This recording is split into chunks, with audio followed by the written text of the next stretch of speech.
హైదరాబాద్లో విషాదం చోటు చేసుకుంది. నా చావుకి కారణం పూర్తిగా ఈ రాష్ట్ర సీఎం ముఖ్యమంత్రి అంటూ ఒక రియటర్ వేణుగోపాల్ అనే వ్యక్తి సుమారుగా 8 పేజీల లేఖ రాసి, నేను చనిపోతున్నాను సీఎం గారు, మీరంటే నాకు చాలా గౌరవం ఉంది, కానీ హైడ్రాని తీసుకురావడం వల్ల ఆర్థిక ఇబ్బందులే కాకుండా నా రియల్ ఎస్టేట్ వ్యాపారం అంతా కింద పడిపోయింది, ఆ విధంగా నేను చనిపోవాల్సి వస్తుంది, నా చావుకి కారణం మీరే అంటూ లేఖ రాశారు. మరోవైపు మాజీ ఎమ్మెల్యే ఎవరైతే మైనంపల్లి హనుమంతరావు ఉన్నారో, అన్న మీరే మా కుటుంబాన్ని ఆదుకోవాలి అంటూ ఇలా పలు లేఖలు అయితే రాశారు. మనతో పాటు కుటుంబం ఉందో సార్ మాట్లాడదాం. ప్రధానంగా హైడ్రా వల్లనే చనిపోవాల్సి వచ్చిందా, లేకపోతే ఆర్థిక ఇబ్బందుల వల్ల చనిపోవాల్సి వచ్చిందా, అసలు ఏం జరిగింది అనే విధంగా మనం అడిగే ప్రయత్నం చేద్దాము. వేణుగోపాల్ వాళ్ళ వైఫ్ మన ముందున్నారు. నమస్తే అండి. చాలా బాధాకరమైన విషయం అనే చెప్పాలి. ఎందుకంటే నా చావుకి కారణం ఈ రాష్ట్ర ముఖ్యమంత్రి అని రేవంత్ రెడ్డి పేరు రాశారు. ఆ తర్వాత మైనంపల్లి హనుమంతరావు అన్న మీరే మా కుటుంబాన్ని చూసుకోవాలన్నారు. అసలు ఎవరెవరి పేరు రాశారు? సుమారుగా 8 పేజీల లేఖ రాశారు. ఏం రాశారు? ముఖ్యంగా రేవంత్ రెడ్డి గారికి రాశారు. ఆయన ఏంటంటే గెలవాలని తను ఒక ఓటు వేసిండు, తను అది రాశాడు దాంట్లో. మీరు గెలవాలనుకున్న వాడిలో నేను ఒక్కోడిని. మీరు హైడ్రా చేశారు, కరెక్టే కావచ్చు, అది చిన్న చిన్న బిల్డర్స్ పైన ఈ హైడ్రా ఎఫెక్ట్ పడుతుంది. నా దగ్గర తీసుకునే వాళ్ళు కానీ, నేను అపార్ట్మెంట్ స్టార్ట్ చేశాక ఈ హైడ్రా ఎఫెక్ట్ మెయిన్గా ఎక్కువ నా మీదే పడ్డది. నాకు సేల్ అవ్వడం లేదు. ఏమన్నా రియల్ ఎస్టేట్ అంటే బిజినెస్ కోసం ఏమైనా తెచ్చినాయి కూడా నాకు మెయిన్గా లోన్స్ రిజెక్ట్ అయ్యాయి. మాకు బిల్డర్ ప్రొఫైల్ నెగిటివ్. ఎందుకు అంటే హైడ్రా ఈయన చేసే సైట్ పైన లేదు, హైడ్రా జోన్లో లేదు, కానీ జనాలు హైడ్రా ఎప్పుడు ఏం జరుగుతుందో తెలియదు, మేము పెట్టుబడి పెట్టిన తర్వాత రేపు ఏదైనా జరిగితే మాకేంటి అని అందరూ ముందుకు రావడం, చూడడం, వెళ్ళిపోవడం ఇలా జరిగింది. తను ఎంత అంటే ఇంకా డిప్రెషన్లోకి వెళ్ళిపోయిండు చాలా. 2 months నుంచి ఎప్పుడైతే ఈ గవర్నమెంట్ వచ్చిందో అప్పటి నుంచి మాకు చాలా ఎఫెక్ట్ పడ్డది. అప్పులు అంటారా, అప్పులు మాకు ఉన్నాయా తెలియదు. మెయిన్గా అది కామన్ అందరికీ. ఇప్పుడు బిజినెస్ అన్నాక ఒక తెస్తారు, తీర్చలేనంత అయితే లేదు. తీర్చగలుగుతా అంటేనే మనిషి తీసుకొచ్చుకుంటాడు బయట నుంచి. కానీ ఇలాంటి ఎఫెక్ట్ పడ్డాక ఎక్కడి నుంచి అమౌంట్ వస్తుంది? ఇప్పుడు హైడ్రా ఉంది, ఇప్పుడు వాళ్ళు కొంటేనే కదా మాకు ఒక అమౌంట్ అనేది వచ్చేది. వాళ్ళు కొననప్పుడు మాకు ఎక్కడి నుంచి వస్తుంది? ఎప్పుడన్నా మీతో షేర్ చేసుకున్నారా ఇట్లా హైడ్రా వల్ల చాలా బిజినెస్ లో అవుతుంది అని చెప్పారా? అయింది, అది డిస్కస్ చేసాం. ఎందుకంటే లోన్స్ మా ఇద్దరి పేరు మీద ట్రై చేసాం. ఆయన పేరు మీద ట్రై చేసాం, నా పేరు మీద ట్రై చేస్తే కూడా వైఫ్ మీరు అప్లికెంట్ బిల్డర్ మీకు రాదు. ఎందుకంత బ్యాంక్స్ వాళ్ళు కూడా గవర్నమెంట్ ఎందుకు ఇలా చేస్తుంది? ఫస్ట్ ఆయన ఇప్పటి వరకు కనీసం ఎక్కడ రేవంత్ రెడ్డి గారు ఇప్పుడు ఒక మనిషి చనిపోయిండు అంటే కనీసం స్పందించే అంత లేదా ఆయనకి? మరి చిన్న చిన్న వాళ్ళ దగ్గర నుంచి ఓట్లు ఎందుకండి? చిన్న వాళ్ళు కనిపించట్లేదా మరి ఆయనకి? ఓట్లు అడగడానికి చిన్న పెద్ద అవసరం లేదు, కానీ ఇలాంటివి జరిగినప్పుడు చిన్న వాళ్ళని పట్టించుకోరా? ఇప్పుడు హనుమంతరావు గారికి రాశారు, ఫస్ట్ మీరు రెస్పాండ్ కావాలి, ఈ గవర్నమెంట్ రెస్పాండ్ కావాలి ఫస్ట్. ఇప్పటి వరకు ఎవరు రాలేదు. మొన్న హరీష్ రావు గారు వచ్చి వెళ్ళారని ఇప్పుడు మీరు వస్తున్నారా? ఏమీ లేదు మాకు అన్న, హనుమంతరావు అన్న మాకు ఏమీ లేదు, నా భార్య పిల్లలకి ఏ ఆధారం లేదు, రేపు మీరే చూసుకోవాలని అన్నీ రాశారు. మరి అది మాకన్నా ముందు తెలిసింది, డిపార్ట్మెంట్కి తెలిసింది, వాళ్ళు రావాలి కదా. ఇవాళ మిమ్మల్ని వచ్చి కలుస్తా అని చెప్పారని తెలిసింది. ఎందుకండి ఇవాళ వచ్చి కలవడం? మాకు ఎందుకు ఇవాళ వచ్చి కలవడం మమ్మల్ని? వారం రోజు 7 days అవుతుంది వాళ్ళకి. ఏం చేసిండ్రు ఈ 7 days? కనీసం ఎక్కడ కూడా అసలు మాట్లాడట్లేదు. మీకు ఏమైనా అప్పులు అలాంటివి ఆర్థిక ఇబ్బందులు ఏమైనా ఉన్నాయా? అంటే ప్రధానంగా దాంట్లో ఏమైనా లెటర్లో ఆర్థిక ఇబ్బందుల వల్లనే చనిపోతామని రాయలేదు, దాంట్లో అసలు లేదు. ఆయన రాసిందే హైడ్రా ఎఫెక్ట్. కొత్త ల్యాండ్ స్టార్ట్ కావాలి కదండి, ఇది ఒక ప్రాజెక్ట్ అయిపోతే ఇంకో ప్రాజెక్ట్ కావాలి కదా. ఇవే సేల్ కాలేదు, కొత్త ఎట్లా స్టార్ట్ చేస్తాడు? అక్కనైతే కొత్త స్టార్ట్ అవుతుంది. నాకు చెప్పాడు అక్క కొత్త ల్యాండ్స్ చూసి వస్తున్నా అంటే ఏదో మరి స్టార్ట్ అయిపోయినవరా పార్ట్నర్స్ అంటే ఆ ల్యాండ్స్ ఏ దాని మీద ఉన్నాయో తెలియదు కదా అక్క, బాగా లోతుగా చూడాలి, ముందట్లా కాదు. పెట్టడానికి కూడా పెట్టుబడి పెట్టడానికి ఎవరు వస్తలేరు అక్క, ఉన్నాయి ఎట్లా తీర్పాలి, ఇవి అమ్ముడు పోతున్నాయి కదా, మళ్ళీ అందులో కొత్తవి పెట్టడు, ఇవే అమ్ముడు పోలేదు. నాకు ఇంకొకటి లేదు, వేరే ఏ బిజినెస్ లేదు, ఇది ఒక్కటే ఉంది. బ్యాంకులో ఎక్కడ పోయినా వేరే బిజినెస్ అడుగుతుండ్రు లోన్స్కి పోతే, లేదక్క ఇప్పుడు నా పరిస్థితి ఏంది అని లాస్ట్ మినిట్ కూడా చెప్పాడు.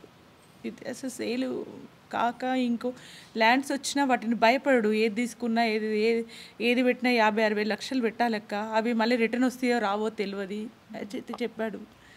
కానీ అప్పుల వల్ల అయితే ఇంట్లో 1 రూపీ కూడా లేదండి, 1 రూపీ కూడా పెట్టలేదు. ఇప్పుడు తన ఖర్చులకు కూడా లేదు. అబద్ధం మీడియాలో అంతా కూడా స్పెక్యులేషన్స్ వస్తున్నాయి కేవలం అప్పుల వల్లనే వల్ల. అంటే ప్రాజెక్ట్ ఒకటి ఎప్పుడైనా చిన్న బిజినెస్ పెట్టాలంటే 10 లక్షలు కావాలి, ఒక అపార్ట్మెంట్ కావాలంటే కింద 2 కోట్లు పెట్టి స్థలంగా ఉన్నాడు, 1,50 లక్షలు. నాకు అది కూడా తెలియదు ఎంత పెట్టిండో కానీ అదే అన్ని 10 పోర్షన్లు దగ్గరికి వస్తున్నాయి, దానికి ఎంత పెట్టిండో అర్థం చేసుకోండి మీరు. అవి సేల్ లేక వాటికి ఇప్పుడు మళ్ళీ పెట్టుబడి, ఇప్పుడు ₹1,00,00,000 1,50 లక్షలు అయితే అది పని అయిపోతుంది. అదే ఎప్పుడు పెట్టాలి అంటే నేను బయట అడుగుదాం రా అంటే ఇవి తెచ్చిన వాటికే ఇంట్రెస్ట్లు ఉన్నాయి, మళ్ళీ వాటికి ఏం చేద్దాం అక్క, అవి సేల్ అయితేనే అవుతుంది, మళ్ళీ కొత్త ప్రాజెక్ట్ ఎట్లా స్టార్ట్ చేయాలి, నేను రొటేషన్ ఎట్లా కావాలి, నాకు చాలా బాధపడ్డాడు. ఆపేసేయరా పనులు అంటే ఈ పని ఆపేసేయాలంటే ఎట్లా అక్క, నా మీద నమ్మకం పెట్టుకున్నారు. ఇప్పుడు మొత్తం ఎక్కడ చూసినా హైడ్రా అని ఒక్కరు కూడా సేల్కి వస్తలేరు. 50 లక్షల ఫ్లాట్ 39 లక్షలు కూడా తీసుకెద్దామని రెడీ ఉన్నాడు. ఆయన ఎవరు వస్తలేరు అక్క ముందుకు అని చెప్పారు అంతే. పాప ఆద్య పేరు పైన కూడా బిల్డింగ్స్ కట్టాడని తెలిసింది. బిల్డర్స్ అనేదండి, ఈ బిల్డింగ్ తను కట్టింది కానీ పార్ట్నర్షిప్లో తను ఏం చేసిండంటే తను దీంట్లో కొన్న వాళ్ళు కూడా ఆయన మీద నమ్మకంతో నువ్వు ఓన్గా స్టార్ట్ చేయు అని చెప్తే ఓన్గా స్టార్ట్ చేసిండు, పాప పేరు మీద స్టార్ట్ చేసిండు. ఈ కాంగ్రెస్ రాకముందే స్టార్ట్ అయిందండి, లేకపోతే ఇది అది పెట్టుకోపు.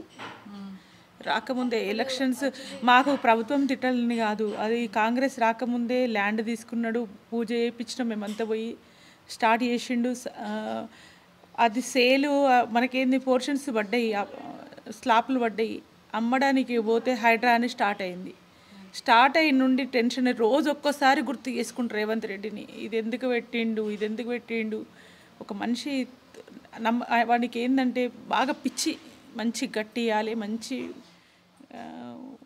ఇప్పటికే హైదరాబాద్లో కూడా గతంలో ఒక ముసలావిడ చనిపోయింది, ఆ తర్వాత నిండు గర్భిణీలను కూడా బయటికి తీసుకొచ్చి కూలగొట్టిన సిచ్యువేషన్ని మనం చూసాం. ప్రభుత్వానికి ఏం చెప్తారు? అదేవిధంగా ఇంత జరిగితే కూడా ఇప్పటివరకు రేవంత్ రెడ్డి వచ్చి మీతో మాట్లాడడం లేదా మేమున్నాం అని భరోసా కూడా ఇవ్వలేరు, ఏం చెప్తారు ప్రభుత్వానికి? లేదండి, ఒక్క మాట రావాలని లేదు, ఆయన గురించి మాకు వాడే రాశాడు. నేను చనిపోయినా నా తర్వాత ఇంకొకరు బాగుపడాలని రాశాడు, కానీ మాకేదో అవుతుందని మేము మాట్లాడట్లేదు. ఇప్పుడు నాకు జరిగినట్టు ఇంకెవరికి జరగద్దు. ఇప్పటికైనా యాక్షన్ తీసుకోండి. మీరు ఇప్పుడు ఇంత పెద్ద పెద్ద అపార్ట్మెంట్స్ ఉన్నాయండి, మీరు చూస్తున్నారు, అట్లాంటి వాళ్ళ మీద ఎఫెక్ట్ పడుతుందా? ఏవైనా చిన్న పేదల వల్ల, మిడిల్ క్లాస్ వాళ్ళ మీదనే ఎఫెక్ట్ పడుతుంది అంటుంది. చిన్న బిల్డర్స్, చిన్న వ్యాపారస్తులు అంత క్లియర్గా రాసినప్పుడు కూడా మళ్ళీ నిన్న స్క్రోలింగ్ వచ్చిందంట, నాకు తెలియదు, మా వాళ్ళు చూసారు నిన్న. నేను వాళ్ళ చిన్న సిస్టర్ని, నిన్న ఇదే టైంకి TV9 వాళ్ళు వచ్చి సేమ్ యాజ్ ఇట్ ఈస్గా మమ్మల్ని మొత్తం ఇంటర్వ్యూ చేశారు, తీసుకెళ్ళారు. మేమైతే పిలవలేదు కదండి ఏ న్యూస్ రిపోర్టర్స్ని, ఎవరిని, ఎందుకు వచ్చారు? మా అన్నయ్యది అక్కడ పోలీస్ స్టేషన్లో ఒక సీఎం మీద కేసు. ఆర్థిక ఇబ్బందులు కాదు, ఆర్థిక ఇబ్బందులు అని వేశారు మీడియాలో, ఆర్థిక ఇబ్బందులు కాదు, కేవలం హైడ్రా వల్లనే అంటున్నారు. కాదండి, TV9 వాళ్ళు వచ్చి ఇంటర్వ్యూ చేసుకొని వెళ్తే మేము క్లియర్గా చెప్పాము. వాళ్ళు ఎలా కింద స్క్రోలింగ్ ఇస్తారు, డీజీపీ స్టేట్మెంట్ ఏంటి, అది హైడ్రా వల్ల కాదు, రియల్ ఎస్టేట్ ద్వారా కాదు, కేవలం అప్పుల ద్వారా చనిపోయారు అని వేస్తారా? ఎక్కడ రాశాడండి మా అన్నయ్య అప్పుల ద్వారా చనిపోయారు అని? ఎవరు చెప్పారు బయట? ఎవరు వాళ్ళకి చెప్పింది? ప్రూఫ్స్ ఏంటి? అప్పుల ద్వారా చనిపోయారు అంత క్లియర్గా రాశాడు కదా సీఎం రేవంత్ రెడ్డి అని. అసలు అవసరమే మేము మిడిల్ క్లాస్ ఫ్యామిలీస్, మాకు ఉన్నంత ఏంటి ఎంత అనేది చూసుకొని ఉంటాం. మా అన్నయ్య ఈరోజు కొత్తగా సొంతంగా స్టార్ట్ చేశాడు, కానీ అనుభవం లేకుండా చేయలేదు కదా. 10 years నుంచి ఇదే ఫీల్డ్లో ఉన్నాడు. నియర్లీ 4 అపార్ట్మెంట్స్ కన్స్ట్రక్ట్ చేసాం. ఏ రోజు మేము మరి ఇంత ఫీల్ అవ్వలేదు. ఆర్థిక ఇబ్బందులు ఉంటే ఎందుకు వెళ్తాడు ఓన్గా పెట్టాలని? అంతే కదండి. మాకు ఇంట్రెస్ట్ లేకుండా క్యాష్ ఇచ్చే వాళ్ళు కూడా ఉన్నారు. కానీ అవే 7 ఫ్లాట్స్ అమ్ముడు పోలేదు. ఇంకా కొత్త ఫ్లాట్స్ స్టార్ట్ చేస్తే ఎన్ని రోజులు ఆగుతారక్క అని నాకే చెప్పాడు వాడు. ఎన్ని రోజులు ఆగుతాం? ఒక 6 months ఆగుతాం, 1 year ఆగుతాం. వాళ్ళకైతే వాళ్ళకి రిటర్న్ ఇవ్వాలి కదా. ఈ 4 years దాకా ఇదే పరిస్థితి ఉండేటట్టుంది. ఇది 4 years దాకా ఇదే పరిస్థితి ఉన్నట్టుంది. కొంచెం చేంజ్ వాడే ఎలక్షన్లో ఓటు వద్దని నేను చెప్పాను కాంగ్రెస్కి. వద్దంటే అక్క చేంజ్ కావాలి, చేంజ్ అయితే ప్రభుత్వం చేంజ్ అయితే కంపల్సరీ బాగుంటుంది అక్క అని చెప్పిండు నాకు ఇప్పుడు కాంగ్రెస్ అని కాదు, టీఆర్ఎస్ అని కాదు. కానీ వాడు అంత క్లియర్గా రాసినప్పుడు TV9 వాళ్ళు వచ్చి మేము దీనికి కంపల్సరీ ఇంటర్వ్యూ తీసుకోవాలి, మేము ఇవ్వమని చెప్పామండి. మేము ఎవరిని రానివ్వమని చెప్పాము. నిన్న మాకు వద్దు ఇవన్నీ కంపల్సరీ తీసుకోవాలని బయట మాకు ఫోర్స్ వచ్చిందండి, తీసుకోవాలి అని చెప్పి. కింద నిన్న వేరే రిలేషన్ వాళ్ళు వచ్చి అప్పుల వాళ్ళు చనిపోయిందని రాయడం చాలా రాంగ్ అండి. అది 1 రూపీ కాదండి. ఎంత ప్రభుత్వానికి అనుకూలంగా రాసినా మా అన్న రాసిన లెటర్ అయితే ఎక్కడికి పోదు కదా. ఇట్స్ ఎ ప్రూఫ్ కదా. ఇప్పుడు మీరు పాలిటిక్స్లో ప్రభుత్వం మీదే, గవర్నమెంట్ రూల్ మీదుంది అని మీకు నచ్చినట్టు రాసుకోవడానికి ఎవరండి మీకు హక్కు ఇచ్చింది? Who gave you the rights? We are the voters. నువ్వు ఎలా గెలిచావు ఈరోజు? నీకు కనపడట్లేరా? చిన్నవాళ్ళు అంత పిచ్చి వాళ్ళ లెక్క ఉన్నామా మేము? నీ పేరు మర్చిపెడితే ఒక పెద్ద హీరో గుర్తొస్తాడు, ఏదో సినిమాకి పోయి చచ్చిపోయిన ఆమెకేమో గుర్తొస్తావు నువ్వు. అట్లాంటివన్నీ నీకు పిచ్చి పిచ్చి అన్నీ గుర్తొస్తాయి. కానీ ఇలాంటి వాళ్ళు గుర్తురారా? నువ్వు ఏమి చెయ్యకు, కానీ చనిపోయిన వాళ్ళ మీద వెయ్యకు. మీ రాజకీయాల కోసం మా కుటుంబాన్ని అన్యాయంగా ఇది చేయకండి. తండ్రి ఉన్నారో ఒక్కసారి మాట్లాడే ప్రయత్నం కూడా చేద్దాం. ఎప్పుడైనా చెప్పారా ఇట్లా జరుగుతుంది అని? మీతో మాట్లాడారా? మాతో ఏం షేర్ చేసుకోలేదమ్మా. ఎప్పుడు మాతో ఇట్లా అవుతుంది ఇది అని ఎన్నడూ మాకు ఏం చెప్పలేదు. అంటే చనిపోకముందు, హ్యాంగ్ చేసుకోకముందు ఏమన్నా మాట్లాడడం, బాధగా ఉండడం అట్లా ఏమన్నా గమనించారా? అట్టేం అంతా మంచిగా ఉండే. ఒక 6 నెలల నుంచి జర డిప్రెస్గా బాగా కనిపించిండు. ఏమైందిరా బాబు అట్లా ఉంటావు అంటే ఏం చెప్పలేదు మాకు. ఏది ఇంత అది కూడా చెప్పలేదు మాకు. అట్లా ఏం కదా రాండి. ఫైనల్గా ప్రభుత్వానికి ఏం చెప్తారు? ఎందుకంటే దీన్ని రాజకీయం చేసే ప్రయత్నం కొంతమంది చేస్తున్నప్పటికీ కూడా ఏం చెప్తారంటే, ఇప్పటివరకు ఒక సినిమా గురించి స్పందించిన సీఎం స్వయంగా పేరు రాసి మరీ చనిపోయాడు వేణుగోపాల్. ఏం చెప్తారు మీరు ప్రభుత్వానికి? అంటే కొంచెం ప్రభుత్వ అనుకూల మీడియా ఇతన్ని నెగిటివ్ చేసే ప్రయత్నం చేస్తున్నారండి. చనిపోయింది మామూలుగా తను లెటర్ రాసే చనిపోయాడు. వాళ్ళకు స్వార్థ రాజకీయాల కోసం వాళ్ళకు అనుకూలంగా కొన్ని టీవీ ఛానల్స్ అతను ఈ రియల్ ఎస్టేట్ ప్రభావం వల్ల చనిపోలేదు, కేవలం పర్సనల్ అప్పుల వల్ల చనిపోయాడు అనేది నిన్న నుంచి స్క్రోల్ చేస్తున్నారు. కానీ అతను ఎలా చనిపోయాడో మొత్తం లెటర్స్లో వివరించాడు. ఏంటి ప్రాబ్లం ఏంటి, ఎందుకు అదే ఈ ప్రభుత్వం వచ్చిన తర్వాత మా చిన్న బిల్డర్స్ అనేవాళ్ళు ఆర్థికంగా చితికిపోయాము. మార్కెట్ అనేది స్తబ్దుగా ఉండడం, మేము తేవాళ్ళకున్న బ్యాంకులలో అప్పులు పుట్టకపోవడం, ఒక సవ్యంగా జరిగిపోకపోవడం. ఇన్ని రోజులు ఇది 3వ ప్రాజెక్ట్ అండి. ఈ 3వ ప్రాజెక్టు, ఈ మిగతా 2 ప్రాజెక్టులు సవ్యంగానే జరిగింది. ఈ 3వ ప్రాజెక్టు మొదలైనప్పటి నుంచి చాలా కారణాల వల్ల ఆర్థిక పరిస్థితులు, లోన్స్ రాక ఇవన్నీ ఎదుర్కోవడం జరుగుతుంది, గడ్డు కాలం ఎదుర్కోవడం జరుగుతుంది. సో దాన్ని వీళ్ళు ప్రభుత్వానికి అనుకూలంగా అంటే నెగిటివ్ చేసి చూపించడం జరుగుతుంది. సో అలా చేయకండి అని నేను చెప్పదలుచుకున్నాను. పోలీసుల దర్యాప్తు ఎలా ఉంది అని అంటే ఏం చెప్తున్నారు పోలీస్ వైపు? అంటే ఫోన్ సీజ్ చేసుకుంటారు, తీసుకున్నారు కదా, లెటర్స్ అవన్నీ వాళ్ళ దగ్గరనే ఉంటాయి. వాళ్ళ దర్యాప్తులో ఏం చెప్తున్నారు? దర్యాప్తు అనేది మాకు ఇంకా ఏం అప్డేట్ లేదండి. మేము ఇదే బాధలో ఉన్నాము. మేము ఇంకా వాళ్ళది అప్డేట్ కూడా ఏం అడగట్లేదండి. మొదటిగా వచ్చింది హరీష్ రావు గారు వచ్చారు, ఆ తర్వాత అందరు రియాక్ట్ అవుతున్నారు. మొదటగా రియాక్ట్ అవ్వాల్సింది వీళ్ళ దగ్గర. ఘటన కూడా ఆలస్యంగా వెలుగులోకి వచ్చింది చెప్పాలంటే. ఆ నైటే వాళ్ళందరూ లెటర్స్ అవన్నీ హ్యాండ్ ఓవర్ చేసుకున్నారు కదండి. అల్టిమేట్గా వాళ్ళు ఇన్ఫర్మేషన్ ప్రభుత్వానికి అనుకూలంగా ఉంటారు కదా, వాళ్ళు ఇన్ఫర్మేషన్ ఆ పర్టికులర్ పొలిటికల్ పర్సన్స్కి వెళ్ళాలి యాక్చువల్గా. సో సో సీఎంకి ఏం చెప్తారు? ఎందుకంటే ఇప్పటివరకు మీ కుటుంబం దగ్గరికి వచ్చి ఇలా జరిగింది అని చెప్పి అట్లీస్ట్ కన్సోల్ చేసే ప్రయత్నము, మేము ఉన్నాం మా ప్రభుత్వం నుంచి ఇటువంటివి మేము చూసుకుంటాం అన్నట్టు ఏం కూడా చెప్పలేరు. ఏం చెప్తారు సీఎంకి? మాకు అతన్నే ఆ ప్రభుత్వం తరపున అయితే మాకు ఎవరు ఇన్ఫర్మేషన్ ఇవ్వలేదండి. మాకు కనీసం పరామర్శ కూడా లేదండి. మేమేం చెప్పదలుచుకున్నామంటే దాన్ని మీరు ఏం చేయలేకపోయినా పర్లేదు కానీ దాన్ని నెగిటివ్ చేసి చూపించకండి. ఇవన్నీ ప్రూఫ్స్ ఉన్నాయి, తను ఎలా చనిపోయాడు ఏంది అనేది చెప్పాడు. ఈ 8 లేఖలు రాశారు కదా, 8 మందికి రాశారా, ఎవరెవరికి రాశారు? తను ఈ మైనపల్లి గారికి రాశారు, ఈ సీఎం గారికి రాశారు. సో వివరించారు ఏంటి ఏంది అనేది, పరిస్థితి ఏంటి ఏంటి వాళ్ళకు కూడా రాశారు. సో ఫ్యామిలీ మెంబర్స్కి రాశారు. సో పాపకి ఏమన్నా క్షమించు ఆద్య, నేను చాలా బాగా చూసుకోవాలనుకున్నాను. ప్రణయ క్షమించు, నేను చాలా ఇందులోకి వెళ్ళి బయటపడాలనుకున్నాను కానీ పడలేకపోతున్నాను. రోజు రోజుకి మితిమీరుతుంది, ఎవరు కూడా దీనికి రావట్లేదని రాశాడు. అంతే, దీనికి కారణం ఇదే అని రాశాడు. మైనంపల్లి హనుమంతరావు గారి పేరు కూడా రాయడం జరిగింది. దాంట్లో అన్న మీరే మా కుటుంబాన్ని ఆదుకోవాలి, మీరే చూసుకోవాలి అని అన్నారు. ఒకసారి మనతో పాటు మైనంపల్లి ఉన్నారు, మాట్లాడదాం. నమస్తే సార్. అంటే హైడ్రా వల్లనే చనిపోతున్నాను, ఆర్థిక ఇబ్బందులు కాదు, కేవలం వ్యాపారాలు జరగట్లేవు అని వేణుగోపాల్ రాయడం జరిగింది. అదే కాకుండా మీ పేరు కూడా రాశారు, మీరే వాళ్ళ కుటుంబాన్ని ఆదుకోవాలని. దీని సూసైడ్ని ఎలా చూస్తారు? ముఖ్యంగా ఏంటంటే ఐఎమ్ అగెనిస్ట్ సూసైడ్స్ అండి. ఆ బాధ ఆ ప్లేస్లో, ఎందుకంటే అతను మంచి అంటే ఫీడ్బ్యాక్ కూడా తీసుకుంటే ప్రతి ఒక్కరు కూడా అప్రిషియేట్ చేస్తూ ఉన్నారు. చాలా మంచి వ్యక్తి ఉండే, ఏదైనా ఎవరిదైనా అప్పు తీసుకుంటే కూడా timely use to make a payment, అంటే అంత మంచి ఇది ఉంది. కానీ ఆ టైం అది ఎట్లా వచ్చిందంటే ఆ మూమెంట్ కొన్నిసార్లు ఏంటంటే, ఇప్పుడు నేను నర్సారెడ్డికి డబ్బులు ఇవ్వాలా, శ్రీశైలం అన్న దగ్గర తీసుకొని నర్సారెడ్డి గారికి ఇస్తాను, ఇక్కడ ప్రెషర్ ఎక్కువైనప్పుడు మళ్ళీ ఇంకొకటి దగ్గర అది ఏమైపోతుంది అంటే టైమ్లీ ఒకసారి ఒక టైం వస్తే ఏంటంటే అన్ని గేట్స్ కూడా బ్లాక్ అయిపోతాయి.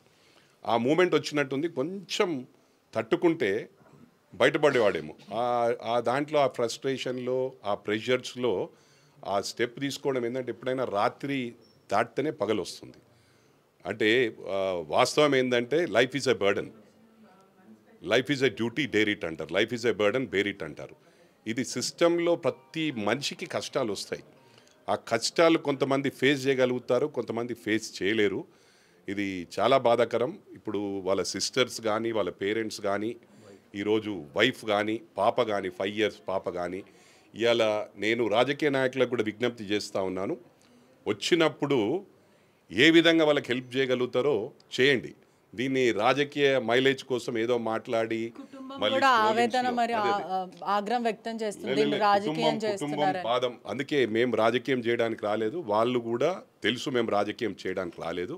నా పేరు వచ్చింది కాబట్టి, ఎందుకంటే వేణుగోపాల్ రెడ్డి గారు నేను ఎప్పుడు కలవలేదు కానీ వాళ్ళ బ్రదర్ ఇన్ లాస్ వాళ్ళంతా నాకు మంచి చాలా ఫ్యామిలీ మెంబర్స్ లాగా ఉంటారు.